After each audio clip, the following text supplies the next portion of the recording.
గత వారం బీహార్ రాష్ట్ర ముఖ్యమంత్రి ఆ రాష్ట్రంలో జరిగిన ఓ కార్యక్రమంలో ఆయుష్ ప్రోగ్రాంలో డాక్టర్ బహుమతి సాధించిన సందర్భంగా మహిళా డాక్టర్కు బహుమతి ప్రదానం చేస్తూ ఆ మహిళ హిజాబును తొలగించి అవమానించడం దారుణమని ముస్లిం మత పెద్దలు మండిపడ్డారు. ఆ సంఘటనను నెల్లూరు ముస్లిం నేతలు తీవ్రంగా ఖండించారు. ఈ సందర్భంగా నగరంలోని కోటమిట్ట అమీనా మసీద్ సెంటర్ వద్ద మీడియా సమావేశం నిర్వహించారు. ముస్లిం నేత సయ్యద్ సమీ మాట్లాడుతూ మహిళా హిజాబును తొలగించడమంటే ముస్లిం మహిళల మనోభావాలను దెబ్బతీయటమేనని అన్నారు. భారతదేశంలో సర్వమత సమ్మేళనానికి నిదర్శనం అనేదానికి ఇది గొడ్డలి పెట్టులాంటి చర్య అని అన్నారు. ముఖ్యమంత్రి పదవికి బేషరతుగా రాజీనామా చేయాలని, లేని పక్షంలో దేశవ్యాప్తంగా నిరసన కార్యక్రమం చేపడతామని హెచ్చరించారు. ఈ కార్యక్రమంలో మౌలానా ఫజల్, మౌలానా ఉస్మాన్, మౌలానా ఖలీల్ అహ్మద్, మౌలానా షకీల్ అహ్మద్ తదితరులు పాల్గొన్నారు. అస్సలాముఅలైకుం వరహమతుల్లాహి వబరకాతుహు. అందరికీ నమస్కారం. సోదరులారా, గత 4 రోజుల ముందర ఎవరైతే బీహార్ ముఖ్యమంత్రి నితీష్ కుమార్ గారు ఉన్నారో అతను ముఖ్యమంత్రి అయిన తర్వాత ఎవరైతే ఆయుష్ డాక్టర్స్ ఉంటారో వాళ్లకు డాక్టర్ సర్టిఫికెట్ ప్రదానం చేసే ఒక కార్యక్రమాన్ని నిర్వహించినారు.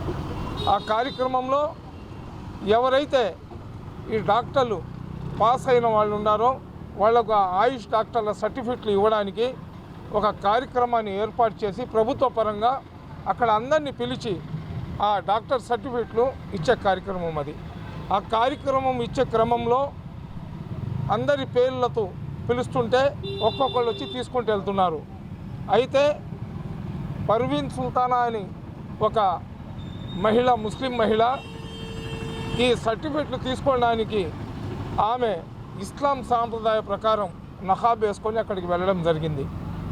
సర్టిఫికెట్ ఇచ్చేటప్పుడు ముఖ్యమంత్రి హోదాలో ఉన్న వ్యక్తి ఆమె మూతికి వేసుకున్న ఏదైతే నఖాబ్ ఉందో దాన్ని అతను లాగడం నిజంగా ఒక చిల్లర రౌడీ, ఒక బజారు ఎదవ, ఒక బంగ్యాకు తాగే కుక్క, అదేవిధంగా కళ్ళు తాగి రోడ్ల మీద పొల్లాడే తాగుబోతులు కూడా చెయ్యని విధంగా ఒక ముఖ్యమంత్రిలాగా దాదాపు 7-8 సార్లు రాష్ట్రానికి ముఖ్యమంత్రిలాగా ఉన్న వ్యక్తి చేయడం దేనికి నిదర్శనమని ఈరోజు భారతదేశంలోనే కాకుండా ప్రపంచవ్యాప్తంగా ఉన్న ప్రజలు చర్చించుకునే పరిస్థితి వచ్చింది. ఒక ప్రభుత్వ ఉద్యోగి 62 సంవత్సరాలు కానీ వస్తే అతను ఉద్యోగానికి పనికిరాడు, అతని మానసిక స్థితి బాగుండదు కాబట్టి అతను రిటైర్ అయిపోవాలని చెప్పి ప్రభుత్వం జీవోలు తెచ్చి ఉంటుంది. అటు కేంద్ర ప్రభుత్వం కానీ రాష్ట్ర ప్రభుత్వం కానీ. అంటే ప్రభుత్వంలో కొన్ని వందల శాఖలు, పదుల సంఖ్యలో శాఖలు ఉంటాయి. ఇరిగేషన్ అని, R&B అని, PWD అని, ఎలక్ట్రిసిటీ అని, హెల్త్ అని, అగ్రికల్చర్ అని, ఫారెస్ట్ అని, ఎన్రోల్మెంట్ అని చెప్పి రకరకాల శాఖలు ఉంటాయి. ఒక్కొక్క శాఖకు ఒక్కొక్క అధికారి పనిచేస్తున్నా కానీ ఒక్క శాఖలో పనిచేసే అధికారి 62 సంవత్సరాలు వచ్చిన తర్వాత అతని మానసిక స్థితి బాగుండదు కాబట్టి అతనికి రిటైర్మెంట్ ఇచ్చినారు. అయితే అన్ని శాఖలను కమాండింగ్ చేసే ఈ రాజకీయ నాయకులు వాళ్ళ బుర్రలు దొబ్బేసి ఉంటాయి. వాళ్ళ మానసిక పరిస్థితి బాగుండదు, వాళ్ళ శరీరాల్లో కోరికలు ఉంటాయి, ఇంట్లో పెళ్ళాల దగ్గర రానియరు, అదేవిధంగా భార్య బిడ్డలు పక్కన కూర్చోబెట్టనివ్వరు. ఆ చివరి క్షణంలో మంచి చేసి 10 రూపాయలు సంపాదించుకొని లేదా మంచి చేసి 10 మందిలో మంచి పేరు సంపాదించుకోవాలనే ఆలోచనతో రారు. వాళ్ళు పోయే కాలంలో ఉన్న దురలవాట్లు, దుర్బుద్ధులన్నీ రోడ్ల మీద వేయాలనే ఆలోచనతో వస్తారు. ఈరోజు ఒక ముస్లిం మహిళకు అన్యాయం జరిగింది కాబట్టి ముస్లింలందరూ మాట్లాడుతున్నారని విమర్శించే కొంతమంది సోదరులు, బత్తాయి సోదరులు ఉన్నారు. కానీ ఎవరికి అన్యాయం జరిగినా కానీ కోటమిట్ట, యూసుఫియా, అమీనియా మసీద్ల దగ్గర ఉండే మా ముస్లిం సోదరులు, ఎక్కడ హిందూ సోదరులకు అన్యాయం జరిగినా, క్రైస్తవులకు అన్యాయం జరిగినా, ఎవరికి అన్యాయం జరిగినా ఆంధ్ర రాష్ట్రంలో మొట్టమొదటి గళం ఈ కోటమిట్ట సెంటర్ నుంచి వస్తుందన్న వాస్తవం ప్రతి ఒక్కరికి తెలుసు. ముస్లిం మహిళ కాదు, ఏ మహిళకు కూడా ఆ విధంగా చేయడం అనేది అది సంస్కారబద్ధమైన కార్యక్రమం కాదు. నేను ఒకటే చెప్తున్నా, మర్యాదగా నితీష్ కుమార్ గారు మీరే రాజీనామా చేసి వెళ్ళిపోండి. నితీష్ कुमार साहब, आपको सीएम के सीट पे बैठने की हैसियत आपके पास नहीं है. आप एकदम बाजारू है. और जो ड्रग एडिक्ट रहता ना, जो गुड़ुम्बा पीने वाला रहता ना, जो गांजा मारने वाला रहता ना, जो ड्रग्स लेने वाला रहता ना, उससे भी गिरे हुए इंसान है आप आपकी सीएम పోస్ట్ కు రిజైన్ कर दो.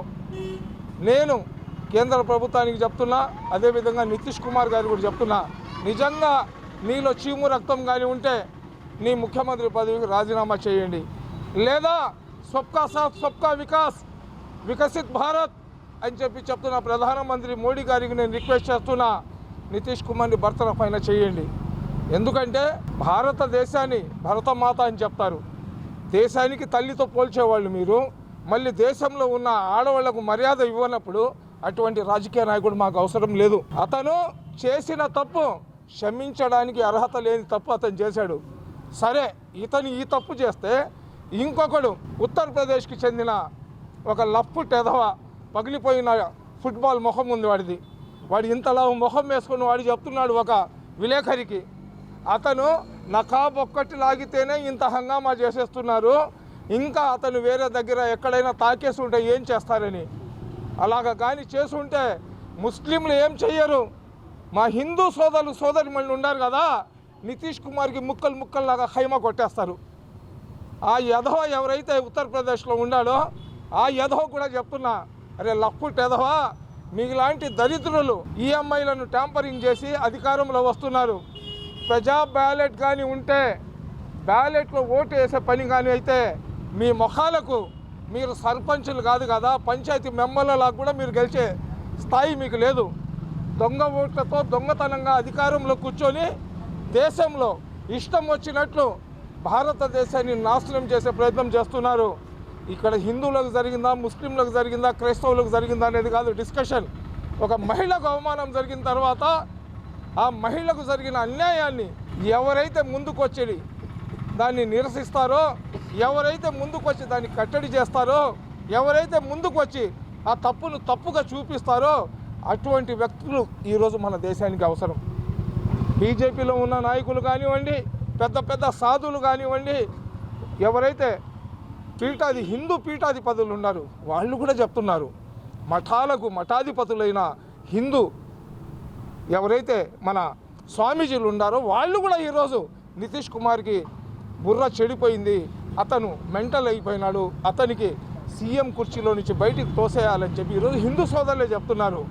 అయితే నిజంగా మేము పడాల్సిన విషయం ఏంటంటే, ఒక మహిళకు అన్యాయం జరిగి ఒక మహిళ అక్కడ జరిగిన అవమానాన్ని ఆమె జీర్ణించుకోలేక నాకు ఈ ఉద్యోగం వద్దని చెప్పింది. ద్రౌపది వస్త్రాహరణ జరిగినప్పుడు ద్రౌపది శపథం చేసింది, కౌరవులు నాశనం అయిపోయేదాకా నేను జడ వేసుకోనని చెప్పి. అదేవిధంగా ఈ బిడ్డ కూడా ఆమెకు జరిగిన అవమానానికి, నాకు సరైన పరిహారం వచ్చేదాకా నేను ఉద్యోగంలో చేరనని చెప్పి ఈ బిడ్డ కూడా శపథం చేసింది. ఎందుకు చెప్తున్నానంటే, ఆడవాళ్ళ శపథం ఏదైతే ఉంటుందో, ఆడవాళ్ళ బద్దువ ఏదైతే వాళ్ళ శాపం ఉంటుందో అది తగిలితే పచ్చని చెట్లు కూడా తగలబడిపోయే సందర్భాలు అందరికీ తెలిసిందే. అయితే మన ఆంధ్ర రాష్ట్రంలో ఉన్న దరిద్రం ఏంటంటే, వైఎస్ఆర్సీపీ పార్టీలో కూడా ముస్లిం సోదరులు ఉన్నారు, తెలుగుదేశం పార్టీలో ముస్లిం సోదరులు ఉన్నారు, జనసేనలో ముస్లిం సోదరులు ఉన్నారు. అయ్యా, మహిళకు ఖురాన్లో కూడా గౌరవిస్తారు. హిజాబ్ వేసుకొని కాలేజీలలో రానియటం లేదంటే రకరకాల ఎలక్షన్ల ముందర విన్యాసాలు చేశారు ఓట్ల కోసం. ఇప్పుడు ఎలక్షన్లు లేవు కాబట్టి ఒక మహిళకు, ఒక ముఖ్యమంత్రి స్థాయిలో ఉన్న వ్యక్తి ఆమె హిజాబ్ను లాగేస్తే మీరు ఎవరు కూడా కనీసం ఖండించటం కూడా లేదంటే నిజంగా మీకు మనుషులు అనుకోవాలా, మొగోళ్ళు అనుకోవాలా, నపుంసకులు అనుకోవాలా, జాతి ద్రోహులు అనుకోవాలా, పనికి మాలిన యదవులు అనుకోవాలా, దద్దమ్మలు అనుకోవాలా, లేదా జాతిని అమ్మే బ్రోకర్లు అనుకోవాలో మీ విఘ్నతగా వదిలేస్తున్నాను. ఏదేమైనా నితీష్ కుమార్ని సీఎం లాగా బర్తరఫ్ చేయాలా. అదేవిధంగా ఎవరైతే ఉత్తరప్రదేశ్కి చెందిన మంత్రి నేను నా మాటలు వాపస్ తీసుకుంటున్నానని చెప్పాడు కదా, ఒక మహిళ గురించి అసభ్యకరంగా మాట్లాడినందుకు ఆ మంత్రిని కూడా మంత్రివర్గం నుంచి బర్తరఫ్ చేసేదాకా మేము కేవలం ఒక ప్రెస్ మీట్ పెట్టినాము. మనం ఒక 1 వీక్ వెయిట్ చేస్తాము. ఎందుకంటే ఈ క్రిస్మస్ ఇవన్నీ ఉన్నాయి. జనవరి లోపల అతనికి నితీష్ కుమార్ కానీ ఆ మంత్రికి కానీ ఇద్దరికి నితీష్ కుమార్కి ముఖ్యమంత్రిలాగా బర్తరఫ్ చేయాలా, ఆ మంత్రిని మంత్రివర్గంలో నుంచి బర్తరఫ్ చేయాలా. అలా చేయని పక్షంలో జనవరి నుంచి మా ఉద్యమాన్ని చాలా తీవ్రంగా రాష్ట్ర వ్యాప్తంగా తీసుకొని వెళ్తాము. అదేవిధంగా అందరికీ సమన్యాయం చేయడానికి బీజేపీ వాళ్ళ ప్రవాహాన్ని కట్టడి చేసి మైనార్టీలకు అండగా ఉండడానికి నేను బీజేపీతో పొత్తు పెట్టుకున్నానని చెప్పిన ముఖ్యమంత్రి గారికి నేను రిక్వెస్ట్ చేస్తున్నా, చంద్రబాబు నాయుడు గారికి. ఈరోజు కేంద్రంలో మీరు ఏం చెప్పితే జరుగుతుంది కాబట్టి ముస్లిం మహిళకు జరిగిన అన్యాయాన్ని మీరు తీవ్రంగా ఖండించాలా. మీరే కేంద్ర ప్రభుత్వం మీద ఒత్తిడి తీసుకొని వచ్చి నితీష్ కుమార్ని ఆ కుర్చీలో నుంచి దించాలని కోరుకుంటున్నాం. అస్సలాము అలైకుం.